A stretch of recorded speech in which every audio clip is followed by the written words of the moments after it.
સ્થાનિક સ્વરાજ્યની ચૂંટણી અનુસંધાને બી ડિવિઝન પોલીસ દ્વારા કિડાણા ગામમાં સ્પેશિયલ કોમ્બિંગ નાઇટનું આયોજન કરવામાં આવ્યું હતું।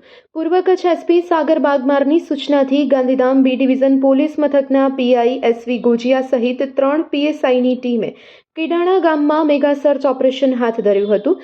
ચૂંટણીલક્ષી આદર્શ આચાર સંહિતાના અમલ માટે યોજાયેલી આ કોમ્બિંગ નાઇટમાં પોલીસે 36 એમસીઆર અને 9 એચએસ ધરાવતા ઇસમોની તપાસ કરી હતી। આ ઉપરાંત 45 અસામાજિક તત્વ, 18 બુટલેગર અને 8 જાણીતા જુગારીઓના રહેઠાણની ઝડપી લેવાઈ હતી। ટ્રાફિક ડ્રાઈવ અંતર્ગત 169 વાહનો તપાસી 6 વાહન ડિટેઇન કરાયા હતા।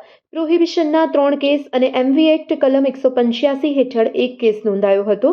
પોલીસે 14 હોટેલ ધાબા, 12 અવાવરૂ જગ્યા અને 21 શકમંદની પૂછપરછ કરી ચુસ્ત બંદોબસ્તની ખાતરી કરાવી હતી। Report by Bharati Makhijani, Gandhidham.